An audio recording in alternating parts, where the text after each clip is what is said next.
August heat in Kentucky has a way of pressing against a man's lungs. It lingers long after sunset, clings to the fields, and settles into the wood of a farmhouse like something alive. That night in 1955, the air felt heavier than usual, though I could not have told you why at the time. We were sitting outside the house near Kelly, just beyond Hopkinsville, when the sky tore itself open. It was just after sundown. The cicadas were loud, the children restless from the heat, and the grown folks passing around stories the way country families do when the day's work is finished. Then a streak of light burned across the sky, bright, white, and low, too low. It wasn't like any shooting star I'd seen before. It didn't fall straight, it moved with intention. The light passed over the tree line and disappeared beyond the fields behind the house. A few seconds later, we heard something, not an explosion exactly, but a metallic, distant crash that rolled across the farmland like thunder caught in a barrel. No one spoke at first. Out here, strange lights aren't unheard of. Meteors pass, planes from the nearby base cut across the sky, but this felt close, too close. Billy volunteered to walk down toward the field and see if anything had landed. He took a flashlight. I remembered the beam cutting through the dark as he crossed the yard, the tall grass swallowing him up. He was gone only a few minutes. When he came back, he wasn't walking slow like a man curious about something unusual.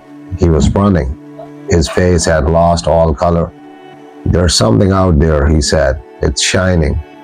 We laughed at him first, said he'd seen a reflection, said he'd scared himself.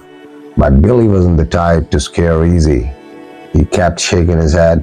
"It ain't no star," he said, "and it ain't no pain or plane." The dogs began barking then, not playful barking, not territorial barking. This was the kind that comes from deep in the chest, sharp, frantic, warning.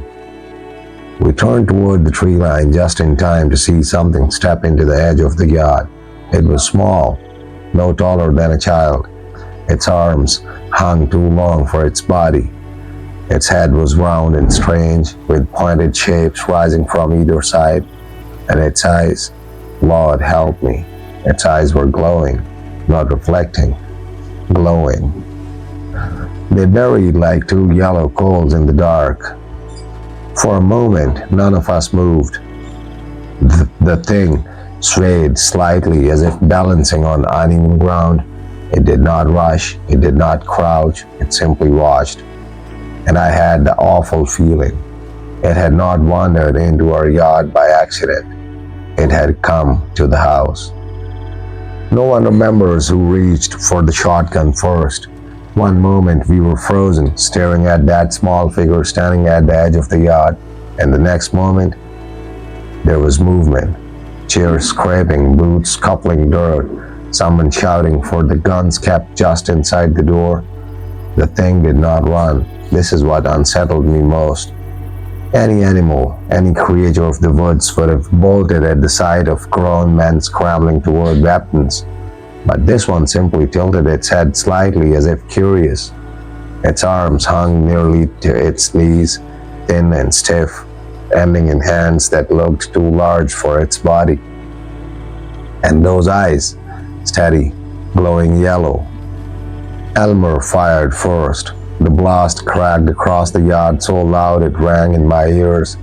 The recoil shoved him back half a step.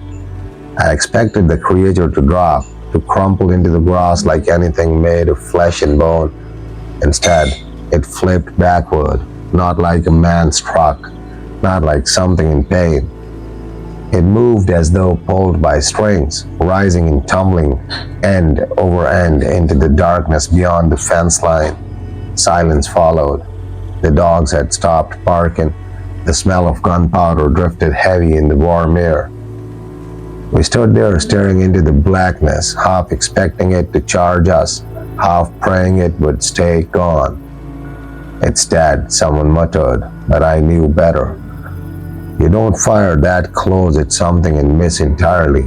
And yet there was no cry, no blood, no sound of retreating footsteps.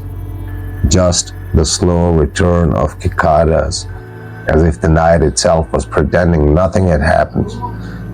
We retreated into the house. Locking the doors through the locks suddenly felt useless. The children were crying now, confused and frightened by the shouting. The women pulled them into the back rooms while we men took positions near the windows. That was when we saw the second one.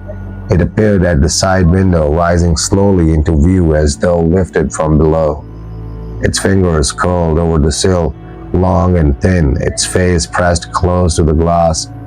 The eyes were larger up close, unblinking, bright as lantern flames. For a split second, I was close enough to see its skin clearly in the porch light filtering through the glass. It wasn't green like the newspapers later claimed. It looked pale, metallic almost, like dull silver wrapped tight over bone. Its mouth was a thin line, neither smiling nor frowning. It made no sound. It simply stared at us. Elmer didn't hesitate. He fired again. The shotgun blast shattering part of the window frame. The creature jerked sideways and floated. I swear on everything holy, it floated off the ground and drifted backward into the dark like a scrape of paper caught in wind. No stumble, no fall, just a smooth, unnatural glide. We didn't speak after that. We only waited, and that waiting would last for hours because they were not done with us. Not even close. We barred the doors after that. Not that a wooden latch felt like much protection.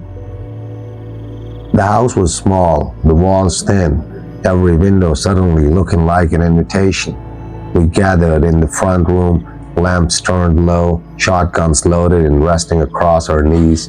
The children had been taken into the back bedroom, though their quiet sobbing carried through the hallway like a distant wind. No one suggested leaving. The yard between us and the truck felt like open water between a drowning man and shore.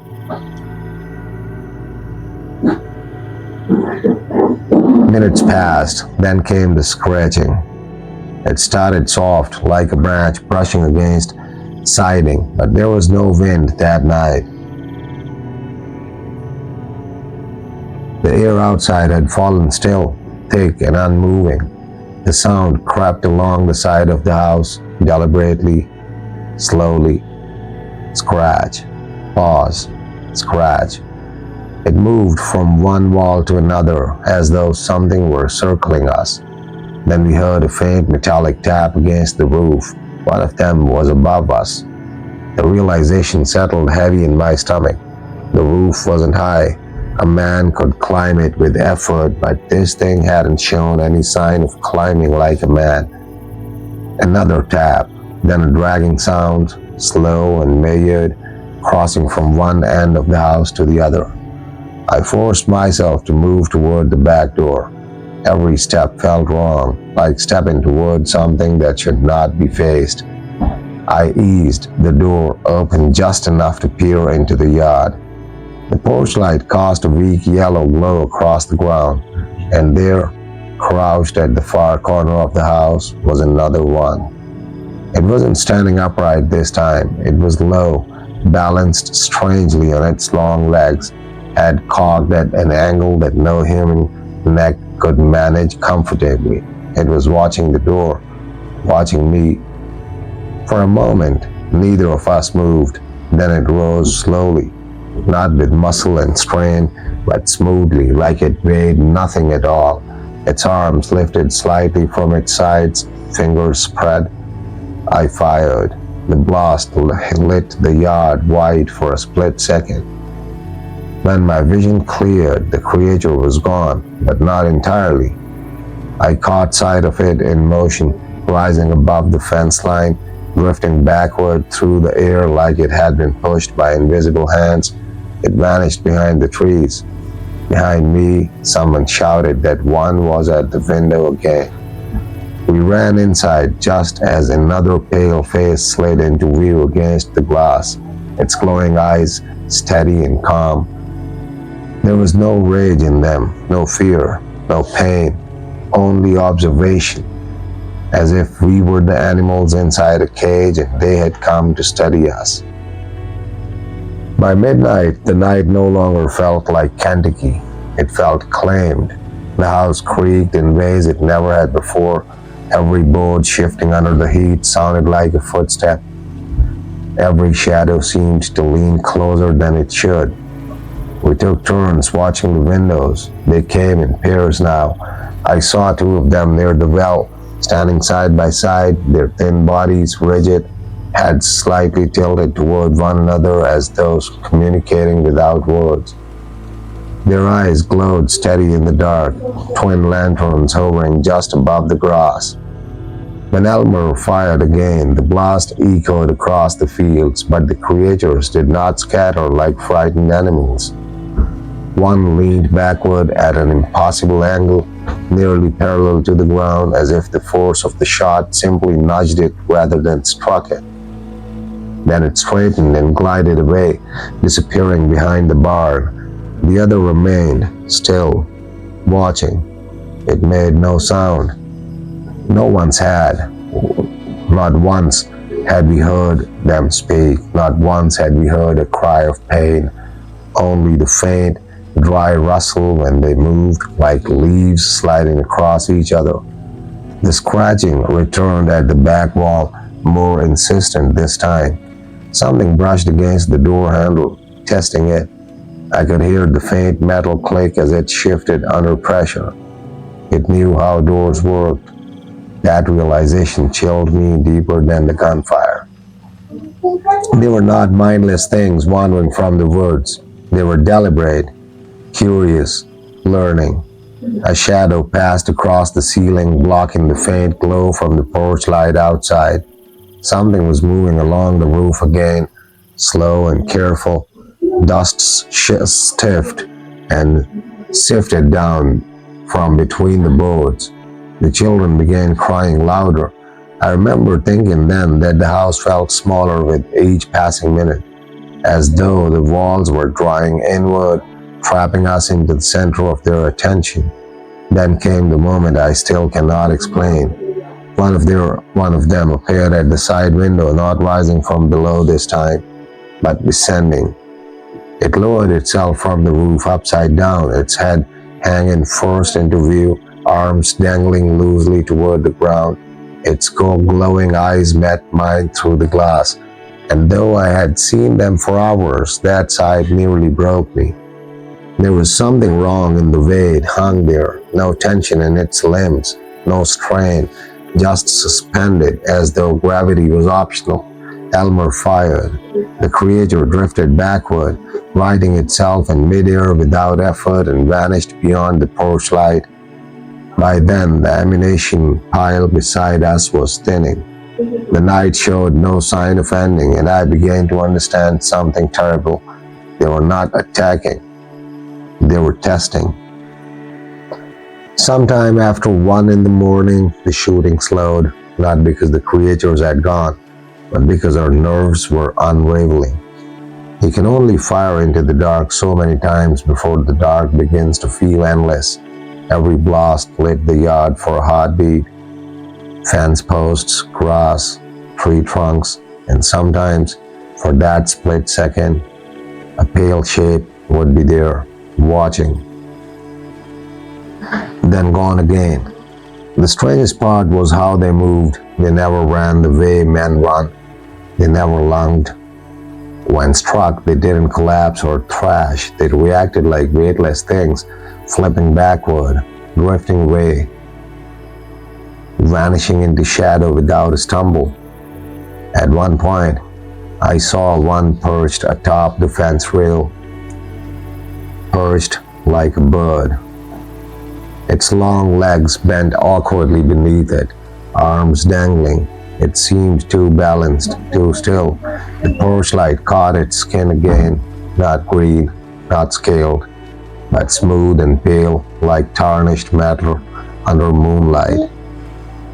its long legs bent awkwardly beneath it, arms dangling. It seemed too balanced, too still.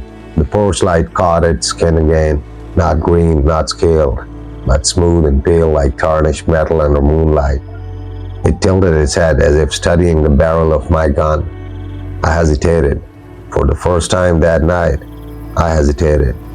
Because it didn't look angry. It didn't look aggressive. It looked curious, and that unsettled me more than anything else. When I finally fired, the blast knocked splinters from the fence, and the creature spun backward in a slow arc, clearing the fence entirely and drifting into the field beyond.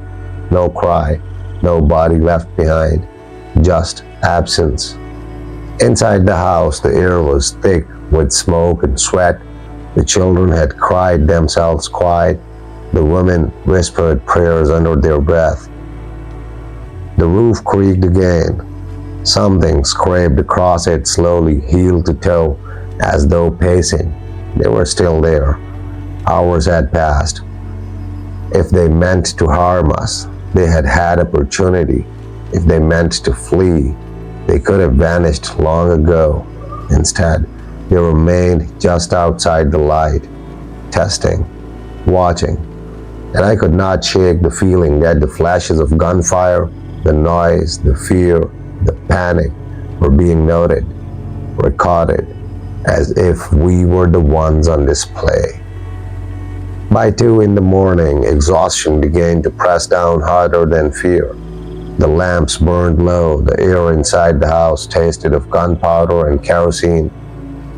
My ears rang constantly from the blasts, and every small noise now sounded distant, muffled, like the world had wrapped itself in cloth. For nearly 20 minutes there was nothing, no scratching, no tapping on the roof, no pale shapes at the windows. The silence was worse. We didn't speak, we only listened. I remember thinking perhaps they had finally left, perhaps whatever curiosity had drawn them from the trees had been satisfied. Then came a slow, deliberate knock on the sidewall, not scratching, not scraping. A knock, 3 steady taps. The sound froze us in place. It wasn't random. It wasn't animal. It was measured, spaced evenly, as though something outside understood the idea of a signal. Elmer and I moved toward the sound, guns raised. My hands felt heavy now, slow to respond. I edged toward the window and glanced out. At first, I saw only my own reflection. Then 2 glowing eyes appeared behind it, close, closer than before. The face filled the lower half of the window pane. Its nose was barely visible, small and flat. Its mouth was a thin line. Its eyes did not blink. I don't know how long we stared at one another. A second pair of eyes rose beside the first, then a third. They were gathering at the wall. Then I fired. The blast shattered the quiet again. The glass trembled but did not break. The figures outside shifted, not scattering, but stepping back in near perfect unison. They moved like shadows cast by something unseen. One lifted its arm slowly, not in threat, not in fear, but almost in mimicry, as if copying the way I held my weapon. That was the moment a cold realization settled into me. They were learning from us. The thought made my stomach twist, because learning meant intelligence, and intelligence meant intention. The roof groaned again as weight shifted overhead. They weren't leaving. They were studying, and the night still stretched long before dawn. By 3 in the morning, courage had thinned into something brittle. Every shadow seemed occupied. Every creak carried meaning. We had barricaded nothing. There hadn't been time, but the house itself felt fragile now. Wood sliding, thin glass, a roof that groaned under shifting weight. They could come through if they wanted. That was the truth. None of us spoke. The knocking stopped. The pacing on the roof ceased. And then, slowly, the creatures began to circle the yard. I saw them first through the crack in the curtain, small figures drifting from tree to fence, from fence to well, never rushing, never stumbling. Their movements were smooth, almost buoyant, as if gravity held less claim on them. At one point, one stepped fully into the porch light. For the first time, I saw it clearly. It stood no taller than a child. Its head was large, too large for its thin body. The ears, if there were ears, stretched outward in a sharp point. Its arms hung nearly to its knees. The hands were thin, with long fingers that curled slightly inward. The skin reflected the light strangely, dull silver, not flesh-toned at all. It turned its face toward the house, toward me, and though its mouth never moved, I felt examined. Not hunted, examined. I stepped onto the porch without fully meaning to. The boards creaked under my weight. Behind me, someone hissed my name, told me to come back inside, but I took another step forward. The creature did not retreat. It tilted its head slowly to one side. There was no aggression in its stance, no raised arms, no bared teeth, just observation. For one suspended second, neither of us moved. Then a shape dropped from the roof behind me. I heard it land, light, almost delicate. I spun around, firing instinctively. The blast shattered the quiet again, splintering the porch rail. The figure behind me flipped backward unnaturally, heels overhead, clearing the railing without touching it.